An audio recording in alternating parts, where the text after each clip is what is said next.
আগে ভাগে যে মেয়েটাকে বিয়ে করবেন বলে দিবেন যে আমি কিন্তু তেড়া যুবক, আমি কিন্তু ওই মাহফিলে ওয়াদা করে আসছি আমি 2 নম্বর কামাই করব না। ডাল ভাত খেয়ে থাকা লাগতে পারে, অনেক সময় ডালও থাকবে না, এমনও হতে পারে লবণ ভাত খেয়ে থাকা লাগতে পারে, মরিচ ভাত খেয়ে থাকা লাগতে পারে। রাজি থাকলে আসো, এগুলা কোনো মুখরোচক গল্প শোনাচ্ছি না তোমাকে। আমি কিন্তু 2 নম্বর কামাই করব না, অতএব কামাই কম হবে, কষ্ট হবে। চাইলে আসো, আর না হলে এখনো রাস্তা মাপতে পারো। আমাকে আইসা শাড়ি চুড়ির ডিমান্ড দিবা, অন্য চোরদের বউ, ডাকাতদের বউ, দুর্নীতিবাজদের বউ, তারপর রিলিফ চোরদের বউ, হারামখোরদের বউ, তাদের মতো দেখে দেখে কম্পিটিশন করতে পারবা না। তুমি আমার বউ হতে হলে, হালাল খোরের বউ হতে হলে তুমি সকল লোভ ছেড়ে দিয়ে সততার উপরে থাকার নিয়ত করতে হবে, কষ্ট করে চলার নিয়ত করতে হবে। তবে যারা কষ্ট করে চলার নিয়ত করে আল্লাহ তাআলা এদেরকে সবচেয়ে সুখে রাখেন, শুধু আখিরাতে না দুনিয়াতেও। যারা চুরি করে কামাই করে বা 2 নম্বর পথে কামাই করে, আমরা বাহির থেকে দেখে মনে করি আহ কি সুখে আছে, অনেক টাকা পয়সা কামাই করতেছে, তাই না? কি গাড়ি বাড়ি চকচক করতেছে, ফক ফক করতেছে। ভাইরা, আপনারা অনেকে হয়তো এটা অনুভব করেন না যে ওই হারামখোর কিন্তু সবচেয়ে মনের কষ্টে আছে, কারণ সে জানে যে আমার দান পাইয়া হুজুর দোয়া করে দিচ্ছে আল্লাহ হাজী সাহেবকে মাফ করে দেন।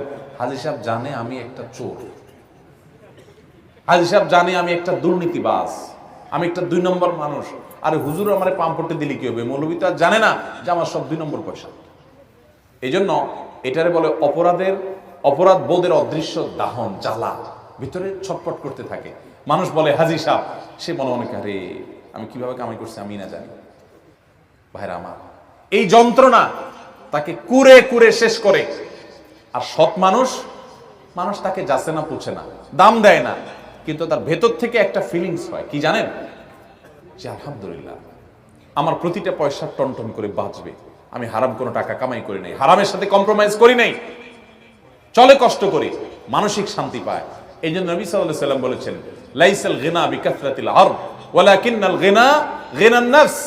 অনেক সম্পদ হয়ে গেলে এর নাম সচ্ছলতা নয়, আসল সচ্ছলতা হলো মনের সচ্ছলতা, যে আমি মনের দিক থেকে সুখে আছি। আল্লাহর অনেক বান্দা আছে, আমি তাদেরকে দেখার সুযোগ হয়েছে, ভালো মানুষ, তাদের তেমন কিছু নাই, কিন্তু তারা খুব হ্যাপি, খুব সুখী, তাদের কোনো আফসোস আক্ষেপ নাই। ওই বড় লোকের পয়সা দেখে তাদের ওই অসুস্থ প্রতিযোগিতায় লিপ্ত হতে মনে চায় না। তারা জানে এগুলো সব রেখে ওই 3 হাত মাটির নিচে চলে যেতে হবে, ধনী গরিব সবাই এক কাতারে দাঁড়িয়ে যাবে, অসততা করতে চায় না।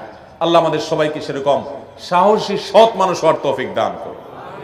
এখন তো সাহসের সংজ্ঞা পাল্টে গেছে, এখন সাহস হলো অপকর্ম করতে পারলে তাকে সাহসী বলে।